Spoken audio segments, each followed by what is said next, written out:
Christian, I have something for you, man. Uh-oh. You ready for this? Yes. Are you sure you're ready for this? No, not at all. There you go, buddy. Is that a fresh dragon fruit? Fresh dragon fruit, baby. Either that or I'm going Super Saiyan. You tell me. Just a little bit. Is that like literally do you just pick that? Yeah, right before. I love was like, let me how get this ready you're letting it get worse tasting just for the bit of the podcast. No, man. Because as we've talked about, you have to eat that as fresh as possible. And now I am glad my bitterness is gonna flow through that dragon fruit. Well, I'm shipping it to you, so keep your eye out for it. It's not gonna be next day either, is it? It's gonna be. I ain't paying extra for that. USPS ground will be here in 2 months. Just write fragile on the skin. Thanks for listening to the Remain, Roam, Return podcast. Are you looking to break into voiceover or take your sound to the next level, but your budget is kind of tight? Then you've come to the right place. I'm Mike Payne, and I've been helping voice talent shine for nearly 40 years with top-tier demo reel production for only $250 per reel and personalized coaching for $30 per half hour. I'll help you craft a voice that books. Whether you're just starting out or you're a seasoned pro, I've got the tools and experience to make your voice stand out. And for a limited time, if you mention the Remain, Roam, Return podcast, and you should, the first 5 people to sign up for one-on-one coaching with me get a half an hour for free, and the first 5 people that sign up for demo reel production get $50 off. Better hurry, this offer ends soon. Visit my website at mikepaynevo.card.co for more information, and let's get started. All right, everybody, welcome back to the Triple R podcast, Remain, Roam, Return. We have an excellent guest for you all today. Yes. We are going to get right to it. Meredith Disney-Walford is here with us today. How are you today? Hi, everyone. I'm good, thank you. A little bit anxious because it's in the UK or in Europe. It's the European, like the Euro final in football or soccer for American viewers, and England are in the final. And I've watched the normal time game. It's now gone into extra time, and I'm just waiting. To win. Hopefully, fingers crossed, retain our title. Well, that explains our podcast really well because our timing is terrible. It is. So we've learned that anytime somebody has a big thing going on, that's when we're going to schedule the podcast for. Yeah. So apologies for that. If you get an update and you need to shout or let us know what's going on, feel free to do that. It's all good. Yeah. I think we scheduled it before it was announced that obviously the final was today, and then obviously we only found out, I think it was Tuesday, that we were actually in the final. So it was like yeah. But it's all good. Yeah. Christian's a big football fan. Were you aware of this? I was. Football or soccer, sorry. Yeah, soccer, football. Because for Premier League, I'm a Tottenham fan, but I also follow the England national team quite a bit. Yeah. And so, big fan of it. And yes, I did know it was on Damien. Yeah.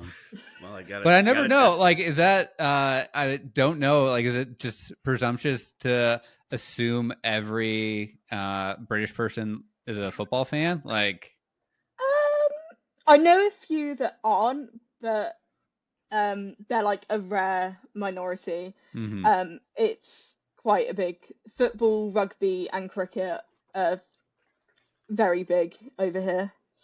Which I do love all 3. I did learn a cool fact today. I had no idea, and is the British and Ireland Lions team of where they take the best rugby players from the British Isles and the Irish Isles and send them somewhere. I was like, oh, I had no idea this existed, and it's kind of cool that Ireland's hey, we actually do want to be a part of this. Yeah. The relationship between Britain and Ireland can be a bit... Would you say troubling? All right, everybody. Thanks for tuning in to another episode. We got to be done. That was terrible. Oh, God. Yes. Anyways. We love our Irish people. Yes. All right, so... We got to reset after that. Segue straight into. So, Meredith, we wanted to have you on because you just dropped if I'm not mistaken, your first EP record. Yeah, my first solo EP. So I have EPs that are released under various band projects, which are like a separate thing, and I've got like collaborative albums and stuff that are out there, but this is like my first solo me Congrats. project. Thank you. Yeah. It rules. It's great. So we're excited to get to talk about it here. So I guess first and foremost, what was the impetus of creating this solo project? How did that start? So I kind of, as a kind of teenager, I was part of a youth project where it was like kind of talented musicians in like the southwest of England would like come together. It's like a collaborative album, like here's a theme, write to that, and then kind of make it into an album. So that was really great, and I'm still very much in touch with the studio and the kind of charity that runs that project. They're great people. But obviously when you're doing a project like that, there's a certain like, you know, I'm told like write to a theme of materials. And there's also a certain element of kind of cohesion across, because although like everyone's like different musical backgrounds, there's like very much it kind of, the theme is like the concept of the album. So loved doing that. And then I went, because I always say I'm a guitarist first and foremost, like before anything else. So then I did a lot of like the kind of band thing, the gigging thing. And for a very long time I thought I was going to be a session musician. And that was like what I wanted to do. And I've always like kept writing, and kind of the more I started writing, the more I kind of was like, okay, I'm actually kind of writing decent stuff now. And I didn't initially intend to release it, because once you kind of have something out there under your name, obviously it's very vulnerable. Right. You're very much like, I feel like I love kind of watching progression of artists and stuff like that, like where you listen to an album and it's like completely different album to album on the genre. But like there was an element of, if I'm going to release something fully under my name, it has to kind of be a representation of everything I love musically. And once I kind of figured out exactly what my sound was kind of going to be, and obviously it's always was going to be very guitar heavy, and everything that I write always starts with a guitar. And I think in one of the EP tracks there's 6 or 7 different layered guitar parts at once. Like there's a lot of guitar, and then there's like doubled and different tones, kind of without getting too much into the guitar nerdery side of it, but there's a lot of guitar.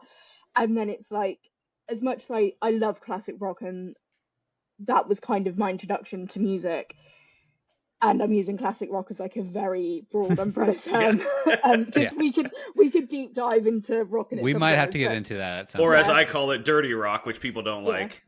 But like, I am a bit of an emo.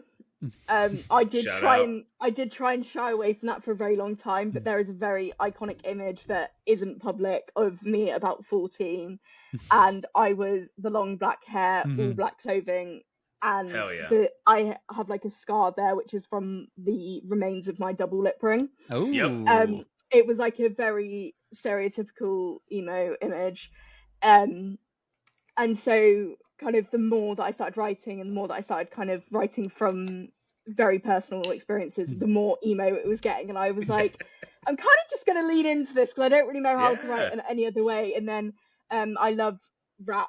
Again, I'm really broad umbrella terming this, and I really love drum and bass. And so that was kind of the production side. And as soon as I kind of connected, that was something that I could do. And obviously I'm not the first to ever combine rock and rap, and I'm not going to sit here and say that I created that. Shout out to the pioneers, Limp Bizkit. I was just about to do a Limp Bizkit joke as well, Damien. And so like after kind of, once I realized how I could do that and how I could make my kind of spin on it, I was like, okay, I'm going to go for it. And that was a really long explanation, but that is basically kind of how it came about. You're one of the first people who, when we ask a backstory question, you've actually deep dove into the backstory. Most people are like, oh, I don't know, it's whatever. And I'm like, oh, all right, next question, I guess. But yeah, so yeah, it literally was that. Like I always I think I said in a different interview, it literally is just a melting pot of everything I love musically that just kind of got regurgitated out, and it kind of sounded okay, and I was like, well, yeah, here you go. One of the first things I noticed you said was you're like a guitarist first and foremost, and I can assure you or anybody else that it is very obvious in this EP. I mean, some of the guitar solos that you rip in there, I'm like, oh my God. Yeah, so my first moment where I wanted to be a music, like I ever kind of really got into music, was John Frusciante's Californication solo. That entire album is a masterpiece, and I actually have the album cover tattooed on my arm. Oh, hell yeah. But like that solo, and as a guitarist now, you're kind of listening to it and you're just thinking, it's not really that hard, but it just there's something about it that is absolutely phenomenal. And it's legendary. His playing across that album is stunning. And so I was 6. My brother, so I am the youngest of 5 children, and my siblings are quite a lot older than me. So my siblings, when I were born, were between 19 and 12. Oh wow. Oh, okay. When I was born. So they had kind of all started kind of moving away and developing. Like my sister had a child when I was 11 months old, so they'd kind of started their families and stuff like that. And my brother-in-law James, who is kind of just my brother, like I've known him since I was 4, he's really into 90s alt rock. Nice. Again, really broadly umbrella terming. And he picked me up from school and he played that album. I remember vividly, I ran up the steps to the house. I was like, Mum, I want a guitar. And my mum was just like, let's unpack this slightly. Kind of a little bit of a random thing. And so I begged for about a year. And then when I was 7, I got my first guitar. And yeah, for the longest time, that was all I ever really did. So that's kind of why I always say I'm a guitarist, because I don't really class myself as a singer. There's a very real difference between doing what I do, which is I can open my mouth and make something sound good, and actually being able to sing. Like that is a skill in itself that I do not possess. I wouldn't say that. Yeah, I was about to say, I have no idea what I'm doing. EP is amazing. I have no idea what I'm doing. And then like obviously like production and songwriting, yes, that's what I do. But like if I could only do one thing musically, it would be guitar. Sure. Yeah. That makes sense. Yeah. Yeah, I guess kind of getting into the theme of the podcast a little bit. Where you've kind of hinted on your childhood. What do you consider your hometown? So for about hometown, it would be Taunton, in Somerset in the UK. So Taunton is like a relatively large town itself. It's about 100,000 or something. But I live on like one of the villages on the outskirts. So like England in general basically has like very large like towns and cities, and then it's like clusters of like villages of like 50 people. So I live in kind of one of them, and I am actually in the house that was the first house that I kind of came home to. This is like my childhood home that I'm doing this in. Oh nice. And are you still living there? For a few months, yeah. My parents are moving out. It's still in the same like general area, but they're moving out of this house. But yeah, for a few months, this is still kind of the family home. I actually know where your town is, so obligatory anytime we have. I lived in Bath for 6 months. Oh yeah. Which was very. That's a much better answer than you've been stalking her this entire time. Yes. I was afraid we were going down a path that we couldn't get back from. So. No. Okay. I know right where your house is. I know your exact address. I even know the postal code. No. I see you right now. I've got location on your phone. Yes. Tracking IP addresses. No. But yeah. No, yeah, Bath isn't too far. Very pretty. It's very posh, and I did not exactly. I was like, because I studied at the university there for a semester, and I was like, I'm not supposed to be here. This is too fancy. Yeah, I get that going to a lot of places. I'm like, ooh, yeah, it's me. We try to just blend in the best we can. Mm-hmm. Yeah, it's like I should be in East London right now. That's more of my speed. So being the youngest of 5 and having such a, I come from a similar situation where like my eldest uncle is like 6 years older than me, and we kind of grew up in the same house and stuff. So I guess the question that I want to ask is, being the youngest of 5 and having such age gaps growing up with your siblings, do you find different or opposite interests from each of them that has like skewed your interests? So like, oh, I'm interested in this one thing that comes from the eldest sibling. I'm interested in this certain thing that they're not interested, but this sibling likes.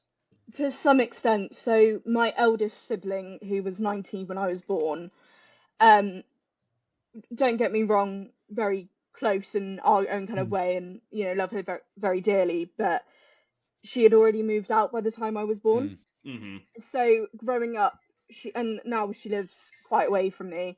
But growing up, it was almost like an auntie or like my mum's friend rather than my sister, if that makes sense. And like, sure, not shading her or anything like that, but just because of how that dynamic was. So I don't really, like, I couldn't really tell you what she's into or anything like that. Like, it's kind of like, oh, we message each other, I think, like 6 times a year. Which is Christmas, Easter, and our individual birthdays, and then like the odd life event that we're like, oh, just to let you know this has happened. From my brother,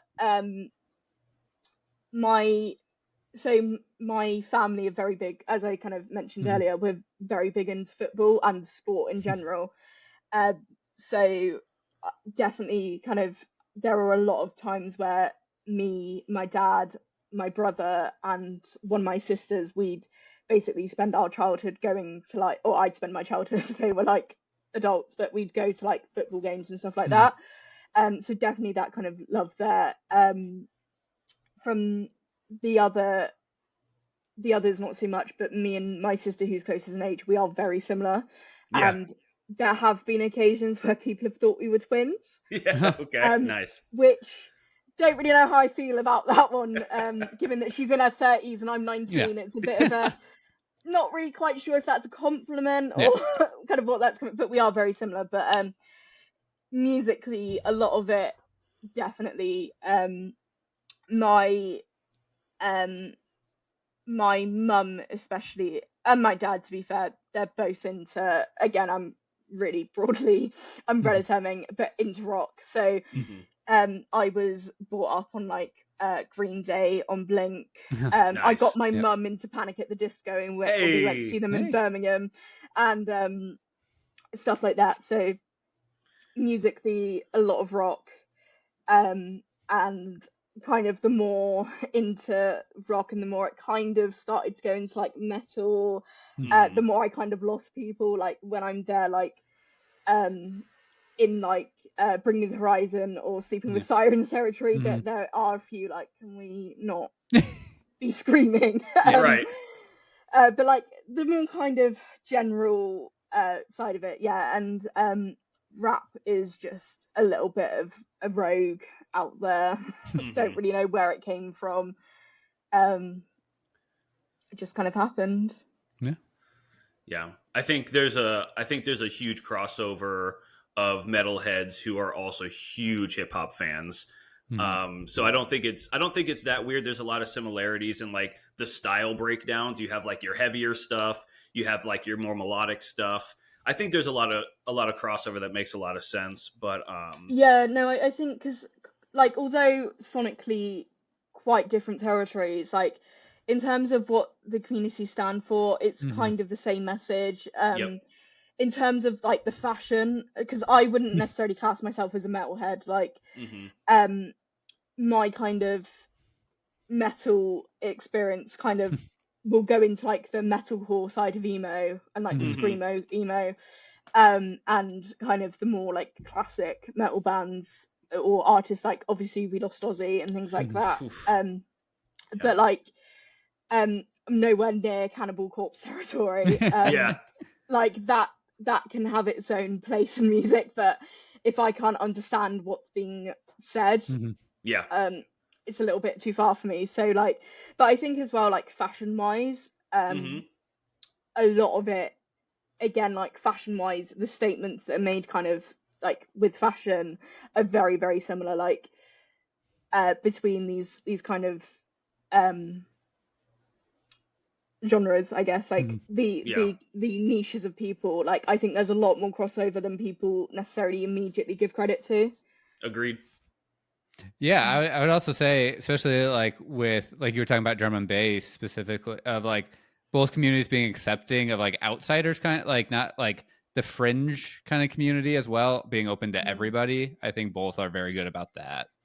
Oh yeah, like if you look at me, I do not seem like your drum and bass goer in any way, stretch of the imagination, but it is just I won't lie, I just love drum and bass. Like there's something about it, like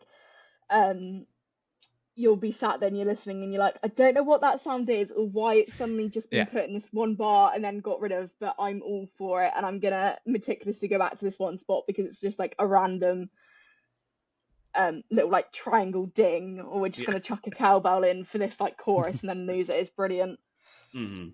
Nice. So growing up, were a lot of your friends musical as well, or was it just kind of like you playing guitar by yourself? So I straddled growing up the football kids and the musical kids. So I played football up until I was about 12, and I played for like teams, and I played for an academy, and I played for quite a few like leagues and stuff that were like a little bit more like we're kind of scouting now to kind of chuck you into national teams, and I ended up stopping purely to focus on music. So as like a young child, I would definitely straddle that.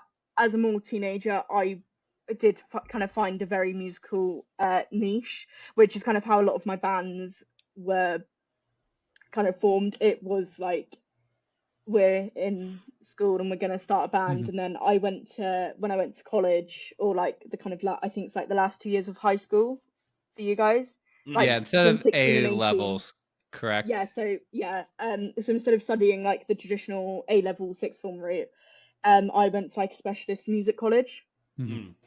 So that was kind of how the bands that are now on Spotify kind of appeared. So it was like a very weird. Growing up, I never really like fit into like a particular like clique of people. I was always like straddling different parts. Yeah, you're our second guest ever who did, instead of like A levels, did the music route, and me and Damien had no idea they existed. Yeah, because in the States, we're like, oh yeah, we're gonna make you do like calculus because you're definitely gonna use this when you leave school. Versus like, at least the UK recognizes like, yeah, you don't care about like, you know, sitting for history A levels. Like this is your passion. Like we're gonna support you with this. Do you know what? I couldn't tell you what calculus was. Me either. I genuinely, to me, it's like an American thing. Oh, like, it's a type of math that they make us take. Yeah, but it's like just an American part of maths. Like I've never had to do it, but like like first to hear it, UK calculus doesn't make sense. Clip it. No wonder they use the metric system.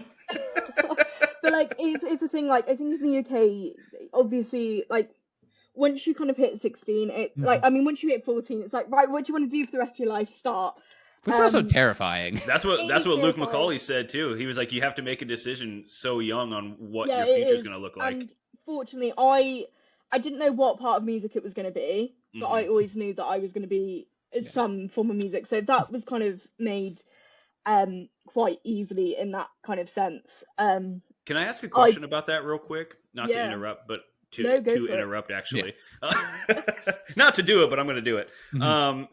One of the things that I actually thought of after that interview with Luke, because he's the one who kind of brought this up too, because you're making that decision so young, and I don't know if you know this or not, but I figured I would ask is, so let's say hypothetically at 14, you decide you're going to go the music route, right?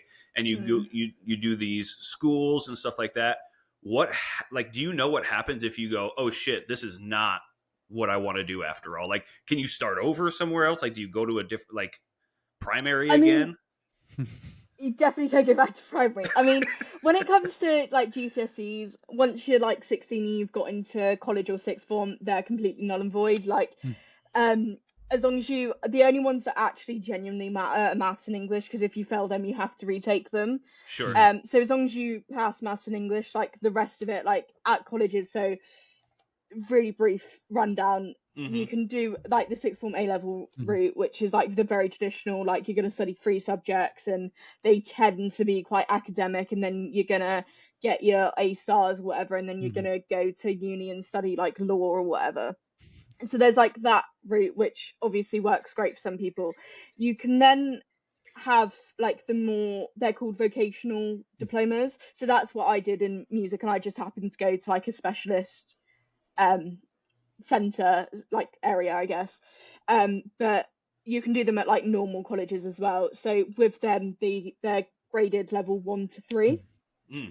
So level 1 is like functional like skills. It's like key stage 3, I think. So it's like what like you'd be doing in like your first years of like secondary or high school. It's like very like basic. So a lot of people do end up doing that if they kind of don't do great in their GCSEs, or like they come from a background where they didn't get the chance to take them, and then they kind of start from there to try and build up the skill. You then have level 2, which is essentially GCSE. So if you were to say like, so you pick like 3 or 4 subjects. I was really lucky that I didn't have to pick anything that was like academic. I managed to get myself out of that. So I did music, I did food tech, and I did start drama, and then I dropped it because my mental health took a bit of a dip, and I could like only do like 3-4 hours in school at once, so I didn't basically have time to do that. So all mine, I was very fortunate. I don't know how I managed to swing that, but I managed to, because normally you have to do like a language or like a history or geography. So, but say like you do like art, and then you do like DT, and then you do history, and then you get to go into college and you think, oh, actually I think I want to do music, for example. You can then do like a level 2, so you're building up the knowledge that you would have missed, and then you do like an extra year at college, so instead of 2 years it would be 3. That's kind of how people will get around that. And then the only reason where it becomes slightly complicated is when you go to uni, because your A levels do matter quite greatly. So if I did my diploma and then I went, I want to do, I'm just going to use law as an example here. I want to study law. I wouldn't really have that background or qualification, because the 2 years that someone spent studying law at sixth form, I've just been dicking around with a guitar. So it's like, it would be a bit more challenging then, but I'm sure there's ways around it. But I think it's just in the UK, it's just, it might take you a very long time to get there. But ultimately, if you want to change your mind, you can do that. Like, I don't know if they have this in America, but like in the UK, you can do like conversion years of a degree. So like, say you did I don't know why I'm using the law theme, but we're just going to roll with it. Well, because Christian was a law student. You just knew that. Yes. Obviously, just in my brain. But say like I do my 3 years at conservatoire, and then I go, actually, do you know what? I want to become a lawyer. There's like a year that I can take as like I think it's like a postgraduate diploma conversion or whatever. Yeah. And then I can get, it's like 18 months of what would be studied in a law degree condensed into a year, and then I can then do my bar exam. So like the UK is quite flexible in terms of like, there's always like other options if you do kind of go, didn't quite mean to do this, but here we are. That's awesome. It's kind of in the US, so like with high school, literally pretty much everyone takes the same classes. No matter what you're planning to do, if you're going to go to uni or not, or if you're going to go straight into the workforce or go to like trade schools to be like a plumber or whatnot, you have a little bit of flexibility, like the classes you do take. But for the most part, you know, it's like English, math, some type of science, language, history. And then you graduate, and then to get into university, they look at your GPA, so how your grades were, and then you take a standardized test, either SAT or ACT, and then you get in, and then it's like, well, you get to pick whatever you want to do. Yeah.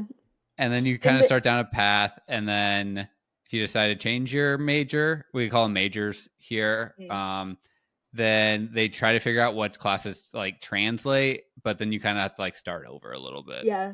I don't know why I've been saying in the UK as well, because it's different in each country that's part of the UK. But in England specifically, like, you have to do maths, English, and the sciences. Yeah. And then schools like kind of have like weird niche specialisms. I don't really know much about this, but like some schools are like sports schools, so then like you have to do sport, and then like some schools are like language, like that's their like specialty, so like you have to do language. I honestly couldn't tell you what my school was, but it was something. But yeah, like I think if you want to change your degree in the UK, you'd have to just completely restart. So it's like there's $9,500 gone, and you just kind of go for it. But like I know at like my uni, because obviously I'm at a conservatory, which is slightly different to like a normal uni. It's like very specifically arts, performing arts focused. So I know people that have like switched their like degree in like the kind of first few months, and I think it is a case of like, as long as it's not like too wildly out there, and then you just like re-audition. So obviously if you've come from a theatre and then you've gone, actually I want to do popular, you do kind of have to prove that you can do popular rather than theatre, because they are different. But yeah, it is scary how it's like 14, sort your life out. It's terrifying. I still don't know what I want to do, and I'm 35 this year, so I'm still figuring it out. Yeah. So did you have, it sounds like you had bands throughout your time in college. What, like, how was that? Like, me and Damien were in bands in what we call high school, and like we were pretty terrible, I would say. Speak for yourself. I've heard it was pretty terrible. So I mean, at college, like I'm surrounded. So I actually went to college with Luke Macaulay. Oh, okay. Oh, right on. Okay, cool. Weird link there. So I do know Luke. Had to travel quite a bit as well then, right? Yeah, so I think my daily like train travel was about 45 minutes, but then I had to get another train for another like 10 minutes, and then it was like the drive to the station, because the station isn't actually obviously in my village, because it's a village, so like it's then like in like rush hour, like half hour, 45-minute drive to the station, so it was like probably about 2 hours total. Oh man.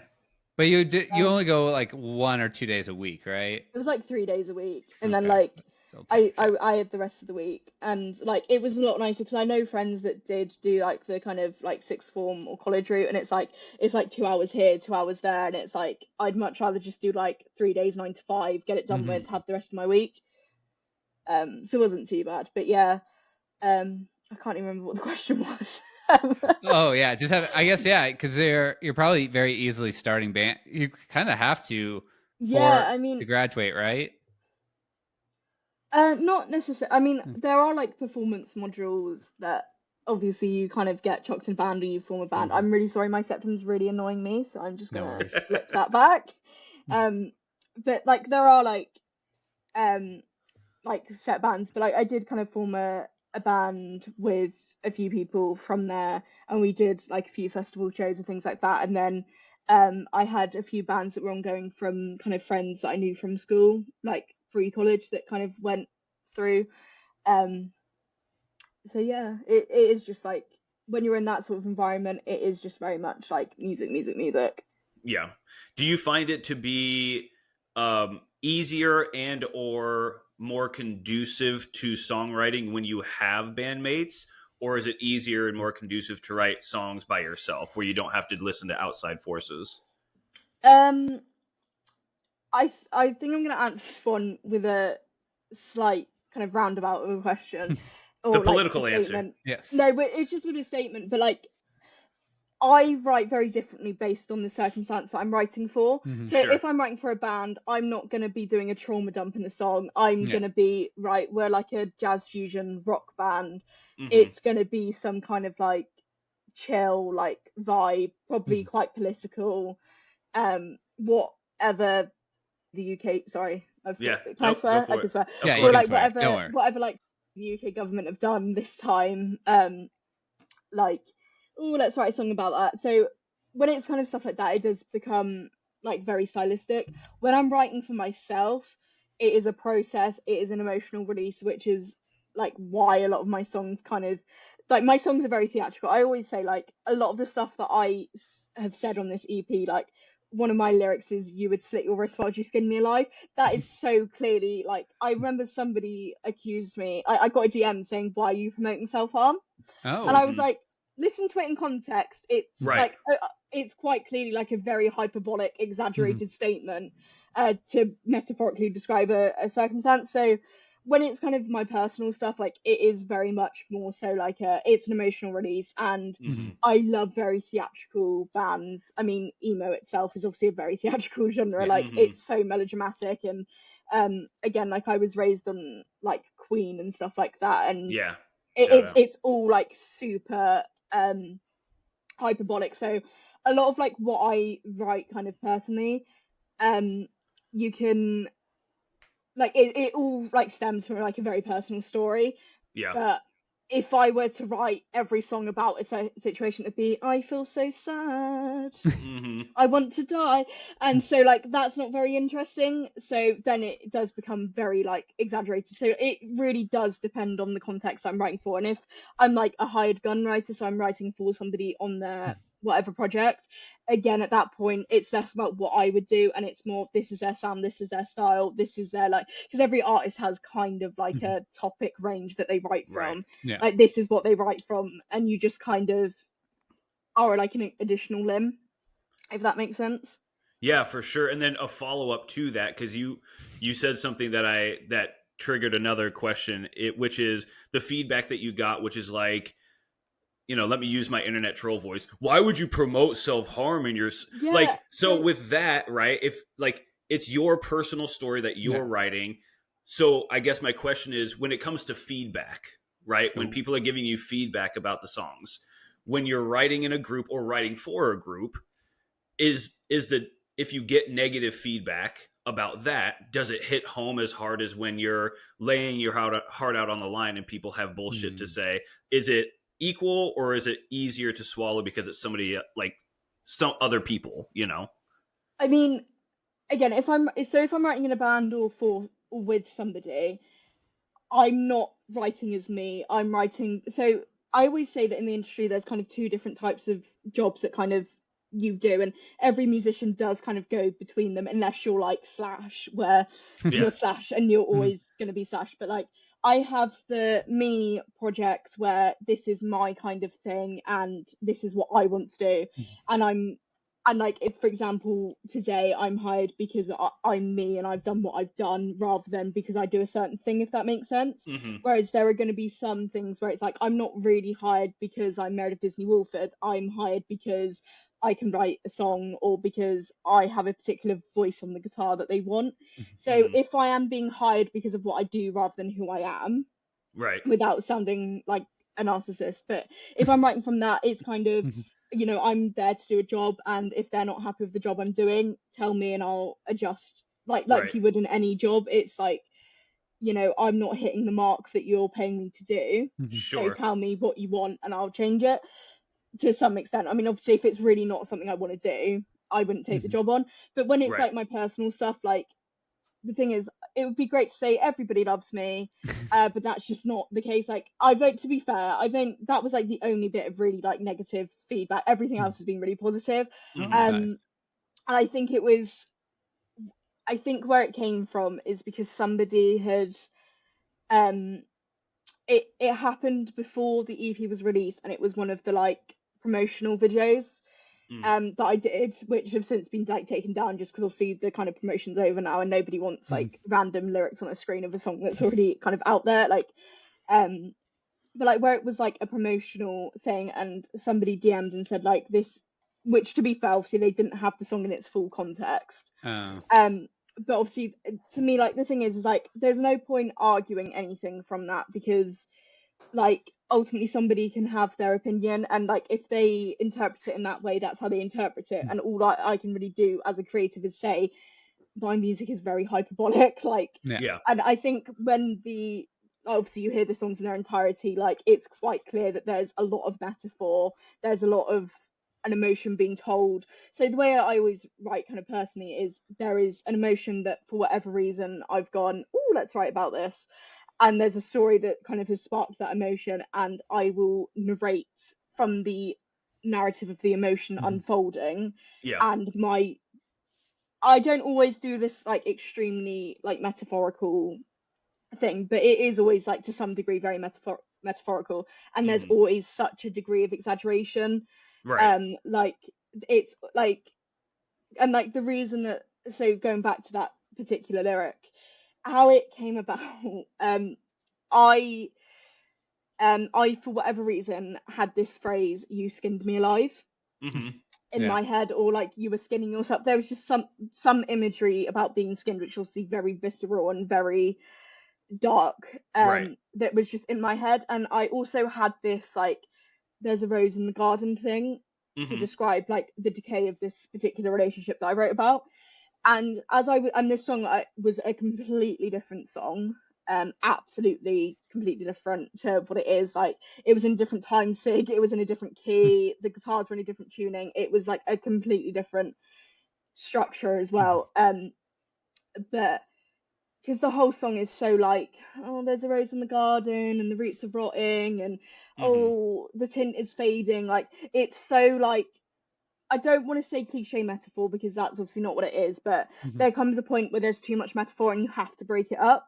Sure. Because like nobody wants to hear, like, I think that song itself is now like 6 minutes long. Nobody wants to hear 6 minutes of, oh, let me describe this rose and how it's decaying. Like, there comes a point where you do have to chuck something out there that's a bit different. And so because that lyric is so like, it's so grabbing and it's so dramatic, and obviously you can hear that lyric said out loud, and it, in my opinion, it's quite clearly so hyperbolic.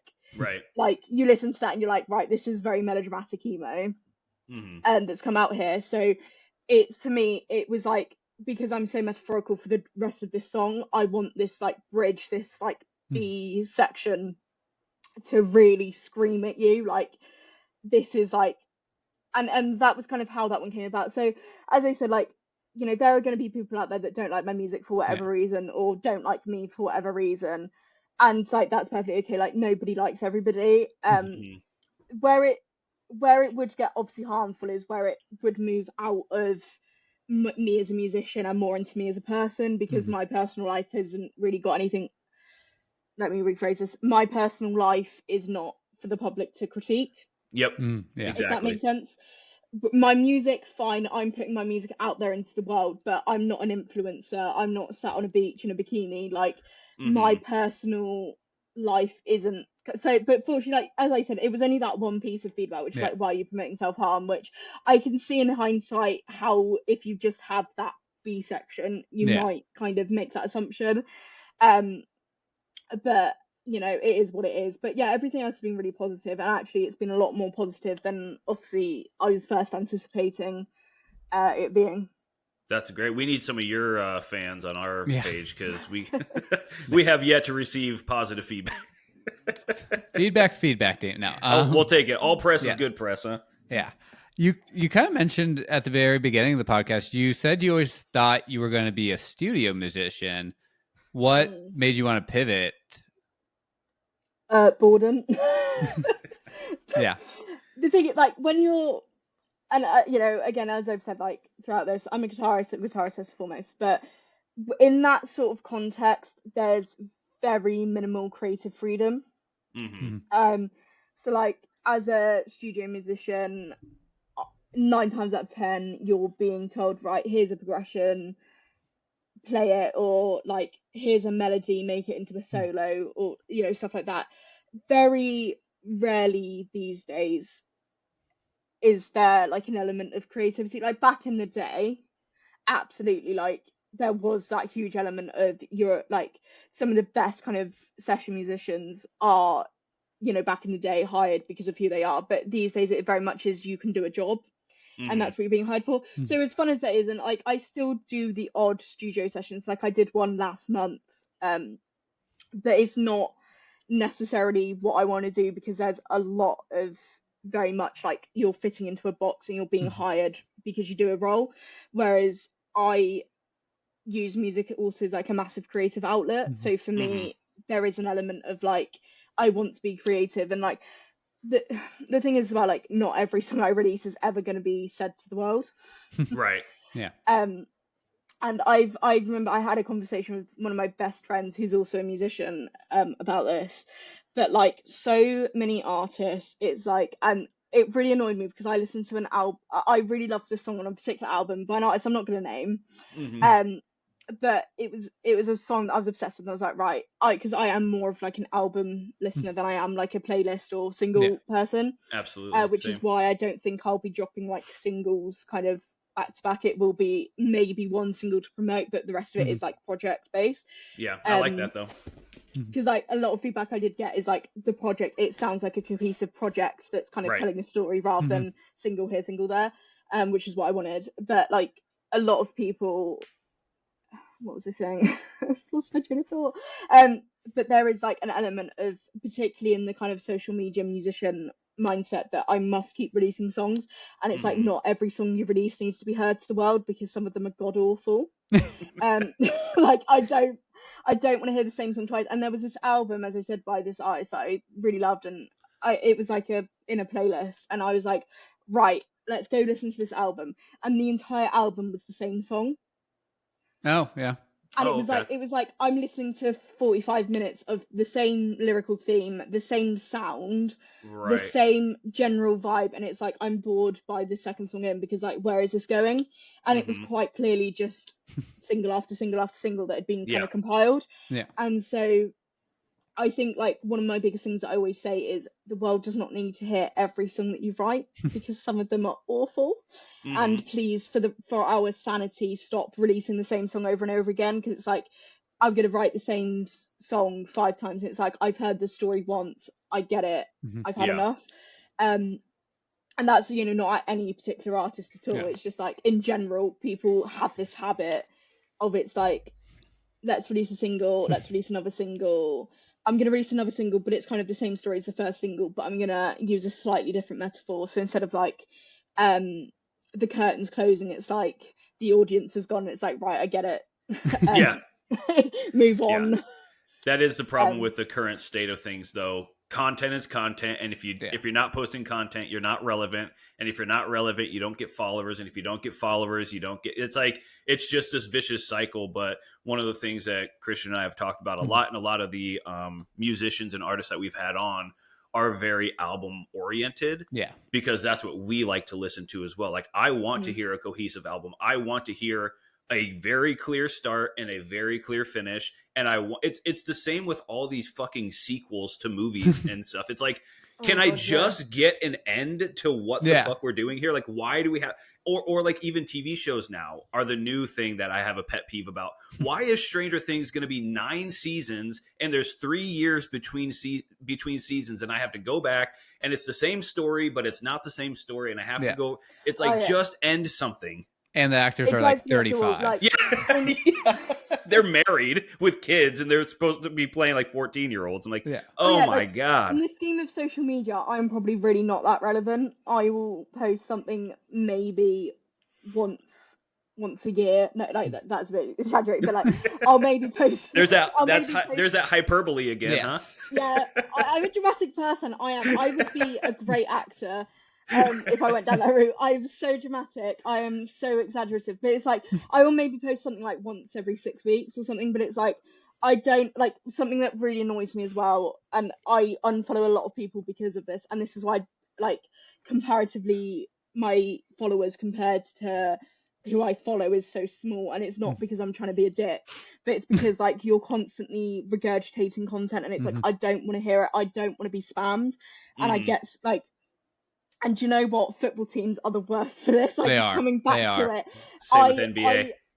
I don't want the same photo of match day in my feed 100 times. I get the gist. You've got a game tonight. Move on. And it really angers me. Like, actually, but it's like some people do think that you have to write, and like there is an element, obviously, like you have to ride the social media wave, but like you don't have to. Like people connect more with something that's genuine than like I remember one of my favorite artists recently went through this like random influencer phase. Yeah. And it's like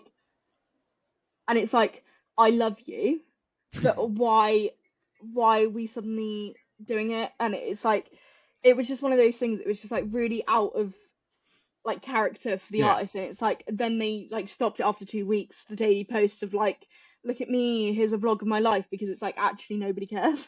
Yeah.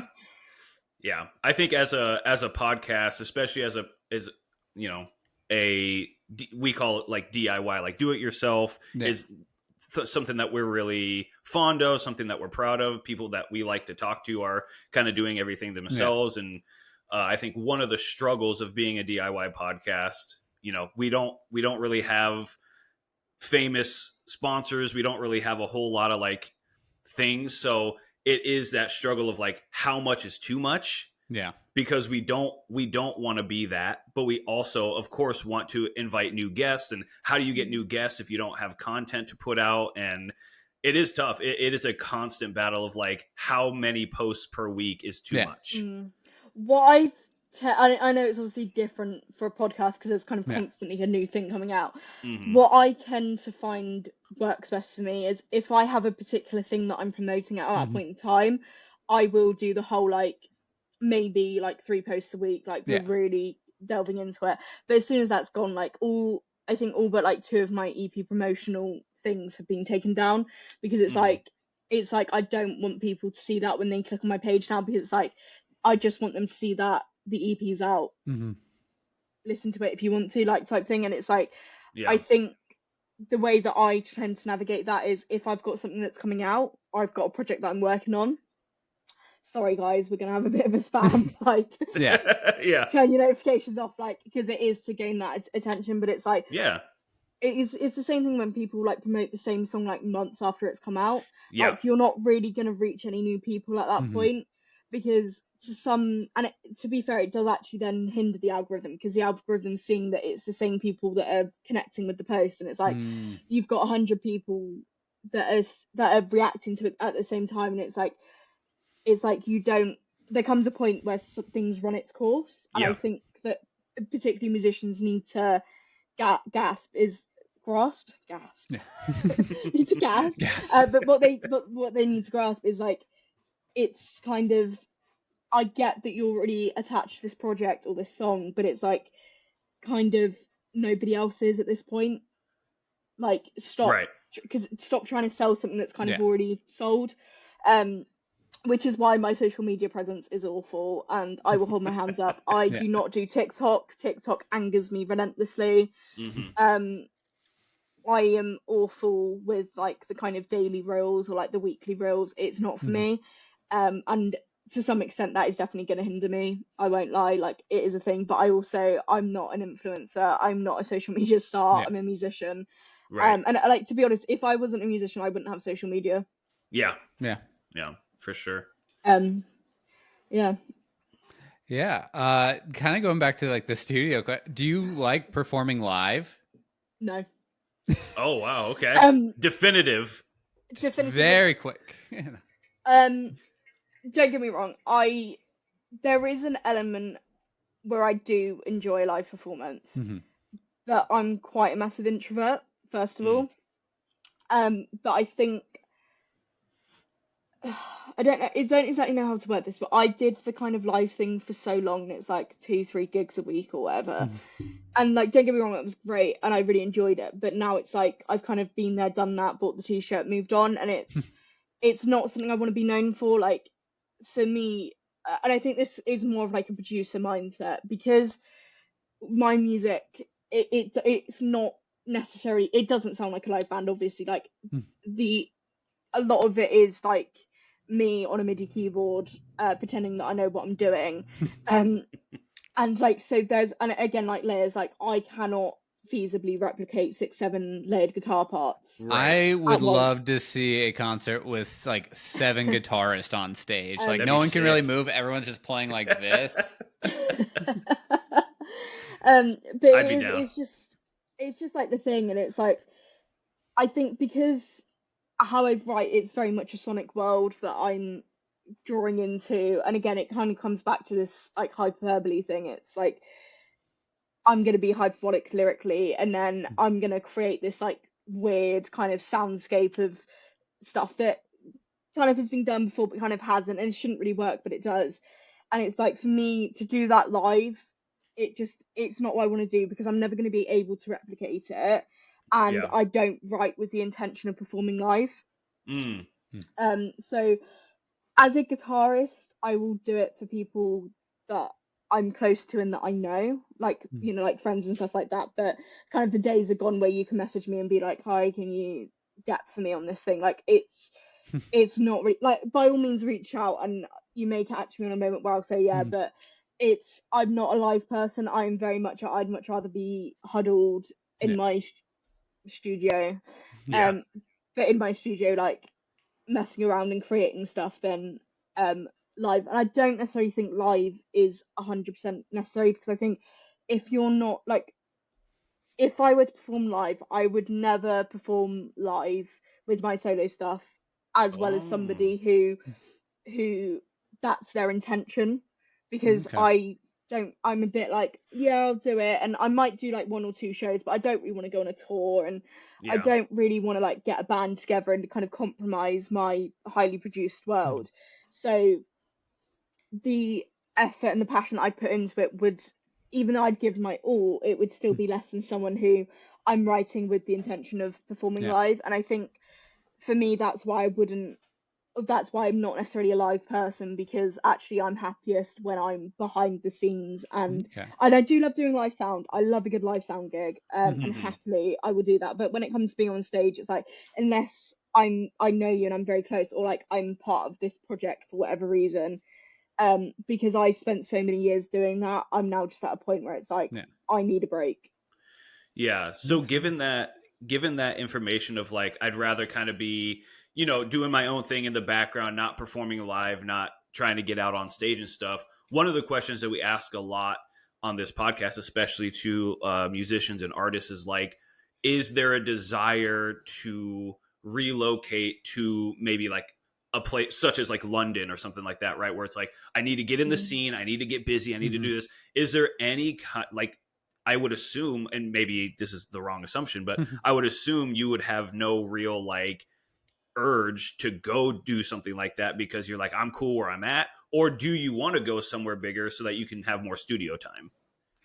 So I actually live in London most of the time. There you go. I happen to be, but the only reason I'm in London is because I'm studying in London. Okay, gotcha. So it's a bit of a double-edged sword. Like, most of my EP was recorded at home. The only thing that wasn't done in like my kind of studio setup was the vocal recording. Because at the time I was living in halls, and halls are loud and don't have the best acoustics, and that just wasn't going to happen. And also, I think my flatmates would have killed me hearing me sing the same line over and over again.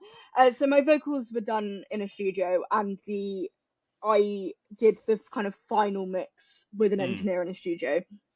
But I'm definitely more of a country child. I like being able to walk 5 minutes and be in the middle of nowhere, have no phone reception, and be in a completely other world. So I don't think I'd necessarily stay in London, but I do love kind of either doing like live sound,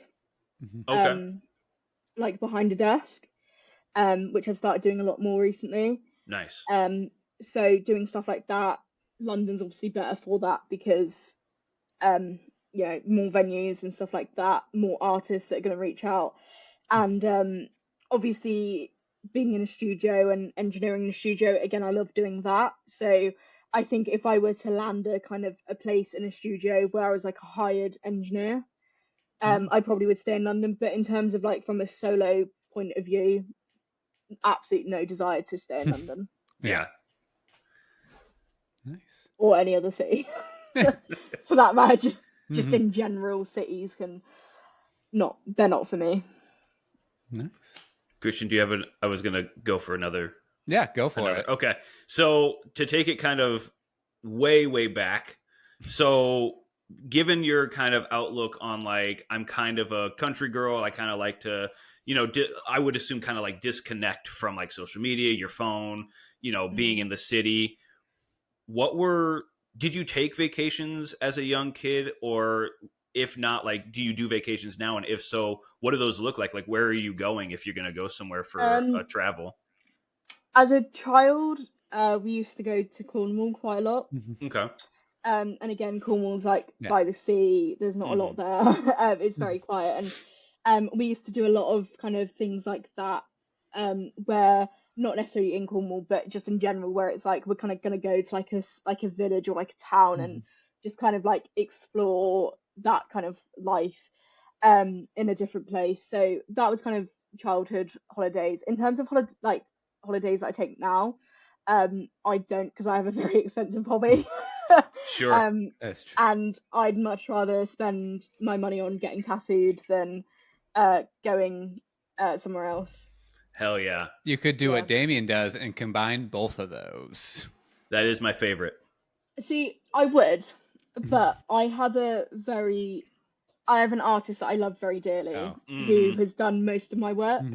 We're not anywhere near done yet, and my next stage is kind of gap filling, but I have an artist I work with very closely, and we're kind of building a bodysuit. So nice. For me, there's quite a lot of like, I get a lot of comments on my tattoos like, oh, they look very consistent and stuff like that. And the reason that they look consistent is because they're all done by the same person in the same sort of style. So that's why I don't really take holidays. And also, I love my own company. I love being alone, and but the main reason is I'd much rather spend all my money on my tattoos. Fuck yeah. I definitely agree with that. I think having a great tattoo artist is the same concept as having a great barber. Like it's so important to have like a fallback, like, hey, I need this work done. I know you're great. I trust you. I can show up. We can get it done. We can hang out. We can blah, blah, blah. And then there's obviously the times where you're like, I don't know, maybe I'll change it up and go somewhere else. And then you always end up being like, I should have just waited and gone to the, I should have just gone to them. So because I don't live anymore in the same area that my tattoo artist operates in, I tend to do every 3-4 months, 2-3 months. But I do like a day session. When I first started getting tattooed, I went once a week, and I loved my life. Hell yeah! Which is how I've kind of. I have been called heavily tattooed, and I do despise that term because in my eyes I'm not any stretch of the imagination. But I think I've got 40-50 in the space of like 18 months. That's awesome. So I wouldn't class myself as heavily tattooed by any stretch of the imagination, but because there's kind of so many, and because I've worked with the same artist kind of for so long, so since I think like 2 months. And do you know what? I'm just gonna shout out Ellen's Tattoos on Instagram and go Facebook. for it. Do it. Amazing. We'll put the handle here. Yeah. Absolutely. She's the legend. But like, because it's that process, like I don't want anyone else touching my body anymore, because we have planned, we know, like we're like 5 tattoos in advance every time, like we know exactly what's going where. And because my aim in life, non-musical aim, is to have my entire body covered. Hell yeah. Full bodysuit. So it's kind of always constantly working towards that. So I think, I can't even remember what the question was now, but like when it comes to having a good tattoo artist, it's so depending on whether you get on. Yeah. Yep. That's the big one. If you don't get on, like there are artists that are great, but it's like, if I don't get on with you or I don't particularly like you, it's not going to happen. But also style, I think people don't realize how, like, there are artists out there where, okay, great, they're a great realism artist, but get them to do trad and they crap themselves because they don't know what they're doing. Right. And I think that, again, it's that sort of thing where style is so important, because I have had tattoos done where it's not someone's main style. and it shows, and they have been reworked and all covered up. And also, I think it comes down to, like, all my tattoos are black and grey, so I think colour tattoos are great, but they're just not for me. So my tattoos tend to sit in the black and grey trad world. There's a little bit of other stuff there, like there's like a lot of like trad inspired pieces, but they're not like kind of pure trad. Right. And obviously the tattoo purist culture is a very big thing. So just to clarify, I'm not saying everything's trad. There's a little bit of dot work. I love a good dot work mandala when I want a tattoo and I don't know what I want to get. Love a good dot work mandala. Like there are times where I will message Ellen and it's like, I want a tattoo, I don't know what, and it's like mandala ? Yeah. It's just like I'll go to and stuff like that. And I think because everything kind of sits, and then there's a few realism pieces, but because everything sits in that same realm, it looks very consistent. And I think the main mistake people get when getting to coloured tattoos specifically is they like dabble in different colour palettes, and it's like it looks messy. Like there's a reason that like old school trad colour tattoos look so great is because it's the same basic colour palette, but like if you're going from purple to blue to orange to pink, it's too much. Tone it down. But yeah, I 100% agree. Once you find it, and like, don't get me wrong, obviously if I wanted to go somewhere else, like she's perfectly content with me doing that. But a part of it is I don't trust anyone else. Because she's the only artist one of the only artists who's worked on me that hasn't completely screwed up on a piece. And also it's like she has said to me, if you get a tattoo from somewhere else and it looks awful, no, I will do whatever you need to get it gone. Nice. But I will ridicule you relentlessly. Of course. For the mistake. 100%. So it just kind of comes down to that, really. But yeah, like a good tattoo artist that knows your vision, that knows exactly what you want and does your styles, is like gold dust. Yeah. To find them. Do you have a favorite? Yes. I don't know why I did this, because I saw the light flash between my eyes. I am still traumatized from this experience, but I have an American trad octopus on my foot, my entire foot. I'll send you a photo if you want. Like, yeah, we can put it right. But it's like, it's like an American trad octopus, which is stunning. Yeah. Anyone that knows feet knows that they're very sensitive with tattoos. Yes. And most people, when they get a foot tattoo, it might be a dainty little bit of script, not a full-on like American trad inspired-ish like thing. So that was, and I want my other foot done very badly, but that was quite awful. Like I remember when I was getting it done, somebody said to me, "There's a reason that and bear in mind, I will say Ellen did warn me massively before, so I cannot complain at this, but like I remember like I was told by somebody like along the lines of like, there's a reason that a lot of artists here don't have their like feet tattooed, and it's like I'm the only artist here that like has their feet tattooed, and it was worse than when I gave birth naturally on the side of the motorway." Wow. And I've never given birth, let alone naturally on the side of a motorway. But I can fully appreciate how the foot tattoo might be more painful. Because the thing is, like, I love the feeling of getting tattooed. I definitely am like addicted to that feeling. But for sure. When it comes to the foot, because there's so little skin, when it was the toes, I was feeling that in every part of my bone. Yep. First of all, but like the foot basically is jolting because you're shoving a needle. And the mag. When the mag came out, I was gone. Mag shading on that foot was awful. I can only imagine. I cried after I got it done. Like I sat through it, and at the end, I was like, I cannot do this again. Yeah. Which is why my other foot is fully designed and ready to go. Nice. It's just not. Just waiting for it. Yeah. We're waiting until I forget, or until I get a very good brand of numbing cream, because like. Right.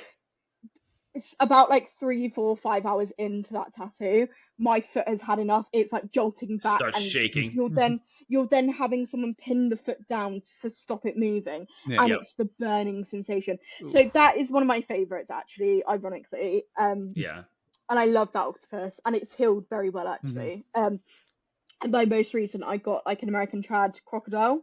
I saw that one. That was badass. Yeah, so I got that one done as well, which I really like. But I definitely think it is the octopus. And that one also was quite painful, kind of the more kind of pelvic region it was getting, the more I was like, ooh, starting to. But yeah, I love my trad. In the words of Wiz Khalifa, ink my whole body. I don't give a motherfuck. But genuinely, when I die, I want my tattoos to be preserved. Oh, there you go. Yeah. And I have said this, and I get weird looks, and I get dodgy looks, I get people thinking I belong in an, which probably I do. I think maybe all three of us do, honestly. Yeah. But like when I like, so in old Japanese tattoo culture, samurai soldiers, their bodies would basically be skinned. Yeah. There's a lot of skinning. That's where it came from. It's not hyperbolic at all. Yes. So like, there's a lot of historical. It is, and they would skin their bodysuits because obviously they all represented something. Now I'm not going to sit here and say my tattoos all have meaning because most of them don't, but like they would skin the bodysuit and then they would preserve it like you would leather, and it would be displayed in like houses and now like museums, and it still is a thing. And I genuinely, when I die, I want that to happen to my body. And my mum looks at me like I'm insane. And the main question I get is who's going to have it. I'm like, I don't care. Or the other question is like, what's going to happen to the rest of you? Again, I don't care. Do whatever. It's probably going to be Martin Shkreli. Yeah, like, that dude's always forking out money for stuff. But like, genuinely, do whatever. But I would love my tattoos to be like preserved, like leather, and on display. But I wouldn't want them separated. I wouldn't want like a piece of my arm here and like my leg. Like, I'd want it to be like a full thing. Hell yeah. I support that decision. Yeah. Well, this has been awesome. We are getting around the end of time here. So one of the things we haven't done thus far is even like say what your EP is called. Yes. Can we do a quick like can you first of all tell people what it's called and then do a quick like elevator pitch for it? Just throw it out there, get some ears on it. Yeah, so it's called The Child You Created But You Never Could Love. And it's essentially emo rock guitar, vocals, lyrics mixed with like hip hop production. Yeah. And it's very like atmospheric, very clearly kind of sonically defined. And basically, if you're an emo child that never grew up, you're probably going to like it. And yeah, that's I suppose all I can really say. Like, I don't want to plug it like too much, if you know what I mean, because I want people to kind of find what they like about it, rather than me saying this is great and this is great. But definitely, if you're into that kind of, if you like music that kind of transports you to a different place when you're listening to it, I think there's a chance that you might like it. Yeah, I think that's a great pitch. I think, speaking from experience, Christian and I can both attest that you should go listen to it. It's fantastic. My favorite, just to pitch real quick, my favorite parts of the album are the insane guitar solos. I think they're incredible, and they really put a nice cherry on top of the sundae, which is the EP. So go check it out. Is there anything else you want to plug, or do you have any upcoming dates or any upcoming releases? I'm currently writing for a second EP. Okay, awesome. Which I aim to record late this year, early next year. So it will probably come out, because I don't like to sit on stuff. Like, once I've got it recorded and done, like, I want it kind of released quite quickly. So that will probably hopefully come out like start of next year, mid next year.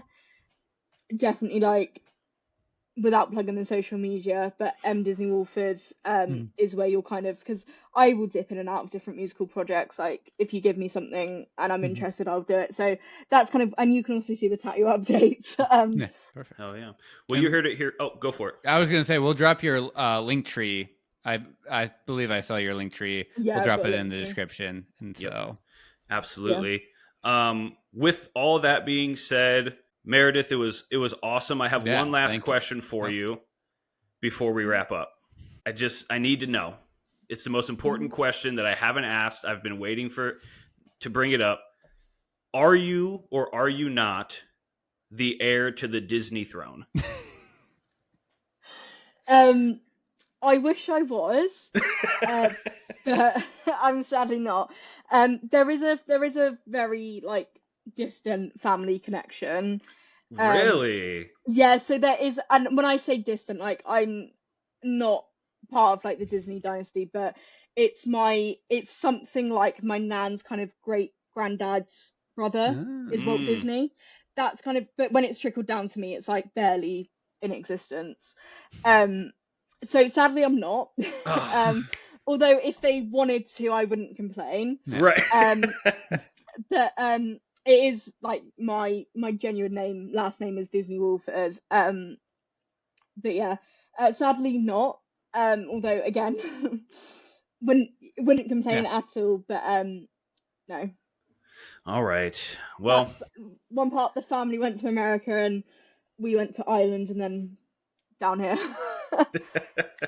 That's awesome. Well, I had to know. I had to cover that for sure. I'm a Disney adult, so I was like, I had to find out. So, other than that, if you are open to it, we would love for you to maybe send us a song that we can end the episode with. If not, that's perfectly fine.